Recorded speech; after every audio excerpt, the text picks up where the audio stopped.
तो दोस्तों आज हम फिर से लेकर आ गए हैं देश दुनिया के सभी ताज़ा मुख्य समाचार सिर्फ आपके लिए। चलिए फटाफट खबर शुरू करते हैं। उससे पहले चैनल को अब तक सब्सक्राइब ना किया और फटाफट चैनल को सब्सक्राइब कर दें, लाइक कर दें, शेयर कर दें ताकि इसी तरह की खबर आप हर रोज देख सकें। चलिए शुरू करते हैं पहली बड़ी खबर। एनडीए में अस्थिरता की अटकलों के बीच बिहार के मुख्यमंत्री नीतीश कुमार की पार्टी जनता दल यूनाइटेड ने साफ कर दिया है कि केंद्र की नरेंद्र मोदी सरकार को अंदर या बाहर से कोई खतरा नहीं है। जेडीयू के वरिष्ठ नेता केसी त्यागी ने गुरुवार को स्पष्ट किया कि मौजूदा सरकार अपने 5 वर्षों का कार्यकाल पूरा करेगी, इसमें कोई संदेह नहीं है। यूट्यूबर एल्विश यादव आखिरकार गुरुवार को ईडी के अफसरों का सामना करने पहुंच ही गए। मनी लॉन्ड्रिंग में फंसे एल्विश यादव से ईडी के दफ्तर में 8 घंटे तक पूछताछ की गई।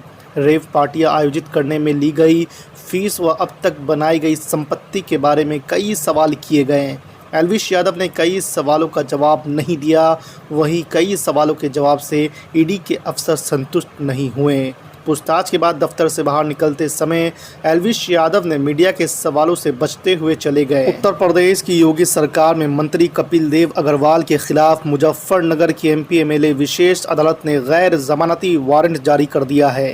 कपिल देव अग्रवाल पर आचार संहिता उल्लंघन समेत अन्य धाराओं में केस चल रहा है।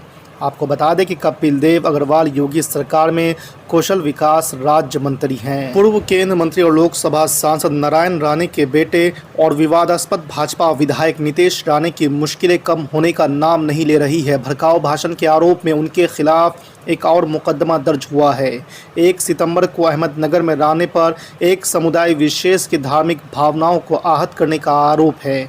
इसके पहले उनके खिलाफ श्रीरामपुर थाने और भिवंडी सहित राज्य भर में कई एफआईआर दर्ज की जा चुकी है। आईएमडी की ओर से देहरादून समेत 4 जिलों में बारिश को लेकर येलो अलर्ट जारी किया गया है। बारिश के अलर्ट के बाद पुलिस प्रशासन भी सतर्क हो गया है। आपको बता दें कि बागेश्वर जिले में बुधवार को भारी बारिश का येलो अलर्ट जारी किया गया है। मौसम विभाग के निदेशक डॉक्टर विक्रम सिंह ने बताया है कि तीनों जिलों में देहरादून, नैनीताल और चंपावत में भारी बारिश की संभावना है। पीपुल्स कॉन्फ्रेंस के प्रमुख सज्जाद लॉन ने जम्मू कश्मीर विधानसभा चुनाव को लेकर अपनी पार्टी का घोषणा पत्र जारी किया। घोषणा पत्र में जम्मू कश्मीर में अनुच्छेद 370 की बहाली और राज्य का विशेष दर्जा फिर से बहाल करने के बड़े वादे किए गए हैं।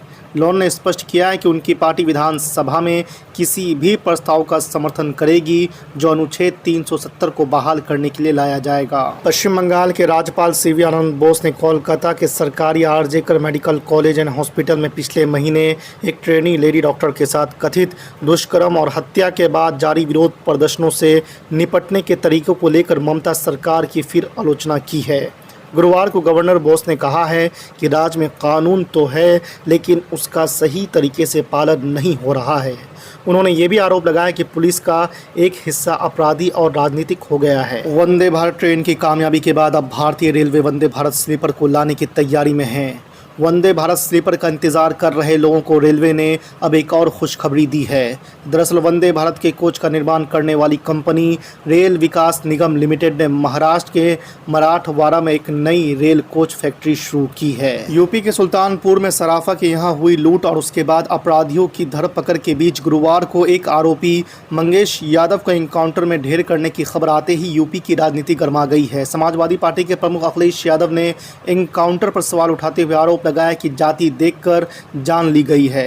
अखिलेश यादव को ओपी राजभर समेत कई नेताओं ने जवाब भी दिया है। इसके बीच गुरुवार की शाम अखिलेश यादव ने इस एनकाउंटर को लेकर बहुत बड़ा आरोप लगाया है। अखिलेश यादव ने कहा है कि एनकाउंटर के नाम पर 2 दिन पहले मंगेश को पकड़ा गया, फिर शरीर में बंदूक सटाकर गोली मार दी गई।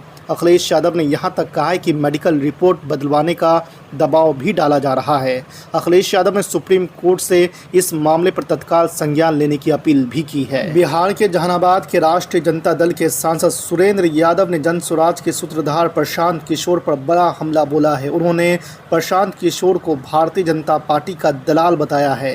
सांसद ने कहा है कि सब लोग उन्हें बीजेपी की बी टीम कह रहे हैं। वे बिहार में लालू और तेजस्वी यादव की पार्टी की ताकत को कम करने के लिए आए हैं। वो थका और हारा हुआ इंसान है। झारखंड के मुख्यमंत्री हेमंत सोरेन ने बुधवार को आरोप लगाया है कि कोरोना महामारी के दौरान लगाई गई खराब कोविड-19 वैक्सीन के कारण लोग अब भी मर रहे हैं। उन्होंने दावा किया है कि वैसे तो एक विशेष वैक्सीन को दुनिया भर में प्रतिबंधित कर दिया गया था, फिर भी भारत में उसकी आपूर्ति की जा रही थी और वो जनता को लगाई जा रही थी। सोरेन की टिप्पणी हाल ही में राज्य में आबकारी कांस्टेबल भर्ती के लिए शारीरिक परीक्षण के दौरान 12 अभ्यर्थियों की हुई मौतों के बाद आई है। इन मौतों के बाद सोमवार को सरकार ने इस मौजूदा नौकरी अभियान को 3 दिनों के लिए रोक दिया है। बॉलीवुड के सुपरस्टार सलमान खान को लेकर काफ़ी समय से खबर आ रही थी कि हो सकता है कि वो इस बार बिग बॉस शो को होस्ट ना करे, लेकिन अब फैंस के लिए एक खुशखबरी है। सलमान खान ज़रूर इस शो को होस्ट करेंगे। गुरुवार शाम को सलमान खान बिग बॉस के प्रोमो को शूट के लिए पहुंचे। उनका सेट से वीडियो सामने आया है जिसमें वो ब्लू सूट पहने हैं। बिहार में हर 200 किलोमीटर पर होगा एक एयरपोर्ट, नीतीश कुमार ने बताया सरकार का प्लान। जी आपको बता दें कि आने वाले समय में बिहार के अंदर हर 200 किलोमीटर के दायरे में एक एयरपोर्ट होगा। मुख्यमंत्री नीतीश कुमार ने बुधवार को ये घोषणा की है। मुख्यमंत्री ने कहा है कि राज्य के किसी भी हिस्से से अधिकतम 200 किलोमीटर के अंदर हवाई अड्डे की व्यवस्था की योजना है ताकि आम जन को सहूलियत हो सके। नई एयरपोर्ट बनने से राज्य के किसानों और बिजनेसमैनों के उत्पाद देश के अन्य हिस्सों और विदेश में आराम से पहुंचाया जा सकेगा। जम्मू कश्मीर के पूर्व मुख्यमंत्री और नेशनल कॉन्फ्रेंस के उपाध्यक्ष उमर अब्दुल्ला ने बुधवार को मध्य कश्मीर के गांदरबल विधानसभा सीट से अपना नामांकन पत्र दाखिल किया। इस दौरान उनके बेटे भी साथ में थे। उससे पहले एक जनसभा को संबोधित करते हुए अब्दुल्ला भावुक हो उठे। उन्होंने सभा के दौरान अपने सिर से टोपी उतारी और मतदाताओं के हाथ जोड़कर गांदरबल विधानसभा सीट से जिताने की अपील की है। जननायक जनता पार्टी और आजाद समाज पार्टी काशीराम गठबंधन ने आगामी हरियाणा विधानसभा चुनाव के लिए 19 उम्मीदवारों की पहली सूची जारी की है। इस लिस्ट में 15 सीटों पर जेजेपी के उम्मीदवार उतारे गए हैं, जबकि 4 सीटों पर आजाद समाज पार्टी के प्रत्याशियों को टिकट दिया गया है। केरल के वायनाड में भयानक बाढ़ से प्रभावित लोगों की मदद के लिए कांग्रेस सांसद और लोकसभा में विपक्ष के नेता राहुल गांधी आगे आए हैं। उन्होंने वायनाड के बाढ़ पीड़ितों के लिए अपनी 1 महीने की तनख्वाह दान कर दी है।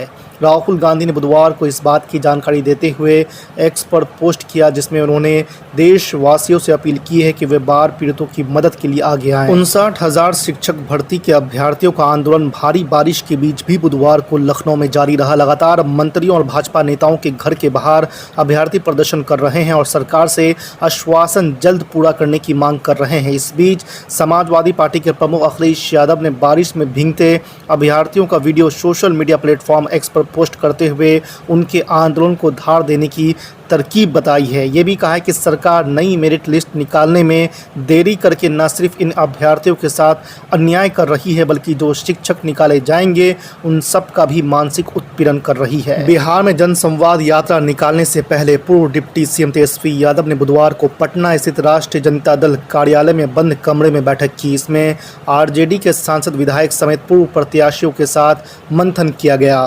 खास बात यह है कि बैठक में मीडिया को दूर रखा गया, उन्हें अंदर आने की अनुमति नहीं दी गई। इससे सियासी गलियारों में चर्चाओं का दौर शुरू हो गया है। फरीदाबाद में 12वीं के छात्र की गोली मारकर हत्या के मामले में एमआईएम चीफ असदुद्दीन ओवैसी ने हरियाणा सरकार पर निशाना साधते हुए कहा है कि हरियाणा में 12वीं में पढ़ने वाले आर्यन मिश्रा को मुसलमान समझकर गौरक्षकों ने गोली मारकर कत्ल कर दिया। कुछ ही दिन पहले मुख्यमंत्री नायब सैनी ने अपनी सरकार की नीति साफ कर दी थी और उन्होंने कहा था कि गौरक्षा के नाम पर हो रहे आतंक को कौन रोक सकता था। आर्यन साबिर, नसीर और जुनैद की मौत के जिम्मेदार हरियाणा की भाजपा की सरकार भी है, ऐसा असदुद्दीन ओवैसी का कहना है। बांग्लादेश के पूर्व मुख्यमंत्री शेख हसीना के खिलाफ हत्या के 2 और मामले दर्ज किए गए हैं, जिसके बाद उनके खिलाफ मुकदमों की कुल संख्या 94 हो गई है। मीडिया में आई खबरों में बुधवार को ये जानकारी दी गई है। आपको बता दें कि शेख हसीना ने पिछले महीने इस्तीफा दे दिया था और भारत चली आई थी। उत्तर प्रदेश के युवाओं को लेकर मुख्यमंत्री योगी आदित्यनाथ ने बड़ी बात कह दी है। मुख्यमंत्री योगी आदित्यनाथ ने कहा है कि 1 लाख से अधिक पदों पर जल्द भर्ती फिर से शुरू होगी। मुख्यमंत्री योगी आदित्यनाथ ने युवाओं को भरोसा दिलाते हुए कहा कि यूपी पुलिस भर्ती परीक्षा परिणाम के बाद दूसरे विभागों में भर्तियां निकाली जाएगी। आरजीकर मेडिकल कॉलेज और अस्पताल के पूर्व प्रिंसिपल संदीप घोष ने कथित वित्तीय अनियमितताओं की जांच केंद्र जांच ब्यूरो को सौंपे जाने को चुनौती देते हुए सुप्रीम कोर्ट का दरवाज़ा खटखटाया है। घोष ने 27 अगस्त को अपनी याचिका दायर की थी, जिस पर सुप्रीम कोर्ट में 6 सितंबर को सुनवाई होनी है। हालांकि सुनवाई से पहले उन्हें भ्रष्टाचार के मामले में 2 सितंबर को सीबीआई ने गिरफ्तार कर लिया था। कांग्रेस नेता सैम पित्रोदा ने राहुल गांधी की तारीफ करते हुए कहा कि वो अपने पिता राजीव गांधी से ज़्यादा बुद्धिमान हैं। उन्होंने कहा कि राहुल गांधी भारत की अवधारणा के संरक्षक है। पित्रोदा ने कहा है कि राहुल गांधी पूर्व पीएम राजीव गांधी से ज़्यादा बुद्धिमान हैं और रणनीति बनाने के मामले में भी उनसे बेहतर हैं।